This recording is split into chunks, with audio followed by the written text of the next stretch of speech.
Robin hijacked the meeting. Yep. And Kevin actually left because he was furious. So I called Kevin to see how it was going, if he talked to Robin, and he said, I'm actually going to fire Robin right now because of that meeting. Okay. I had no idea. So my question is, should you be, not just knowing who's in the meeting and their role, but what the role in that meeting is going to be? Yeah. Is there something I could have done to avoid that situation? Yes and no. Okay. First off, give yourself a break because Robin is getting fired. Robin is clearly an anomaly, right? Robin is clearly a fly in the ointment. So let's not change our process to defend ourselves against Robins because that's an anomaly and that's not going to happen very often. Okay.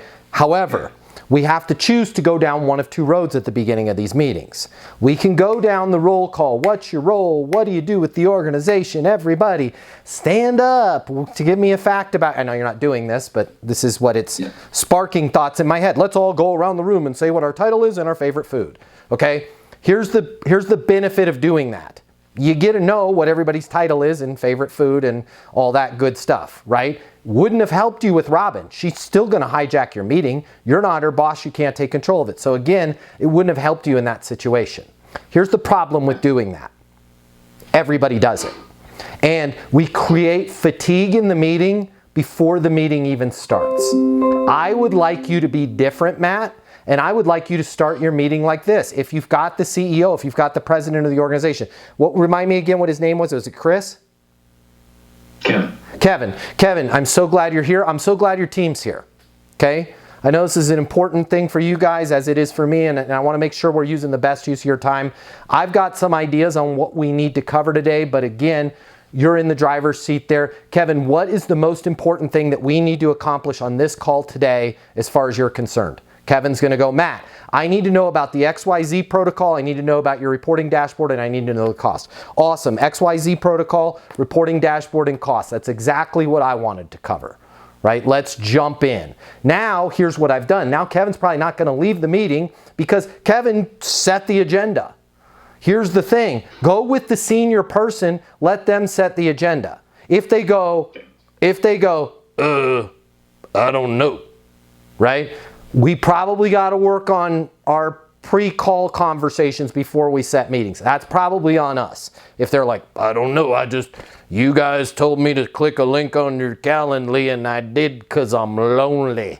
That's a problem, right? Now, if they do kind of say that, right, Kevin's kind of somewhere in the middle, a hybrid of, I don't know, I just got nothing better to do than attend meetings, and here's exactly what I need to cover. If Kevin says something like this, well, hey, Matt, we're really interested in this, really enjoyed our last conversation, you know, I'm looking forward to taking the next steps. You just, that way, when you frame it of, hey, I've got some things in mind, but before I go through, you're in the driver's seat, the exact words that you want to use before the meeting are, what's the single most important thing that we need to accomplish during our, and I'd like it if you fill in the blank, 20 minutes here on this call, right?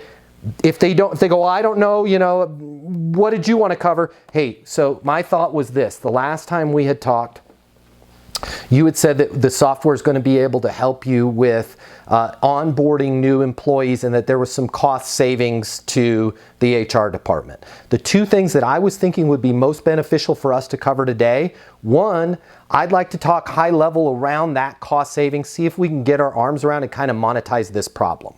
Because we solve monster problems with our software. If it turns out that I don't think this is going to be the case, but if it turns out that this does not ROI, there's no point in either of us moving forward. I'll be the first one to raise my hand and say, hey, juice isn't worth the squeeze. Fair enough? Yeah, man, that's perfect. That's exactly what I was thinking too. Juice got to be worth the squeeze. Cool. Then the next thing is, once we monetize that, get our arms around it, I'll click into a couple screenshots, show you exactly how we can onboard, and we'll talk next steps in terms of getting an agreement your way. Fair enough?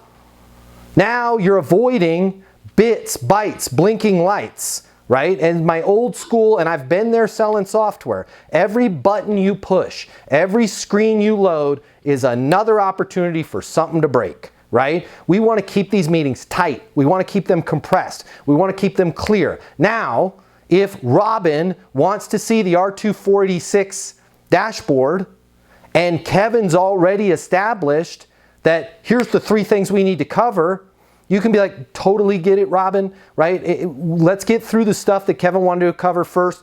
I'm sure we'll have more than enough time at the end of the meeting, knowing you're only going to have 4 minutes, right? But this would prevent Robin from hijacking you.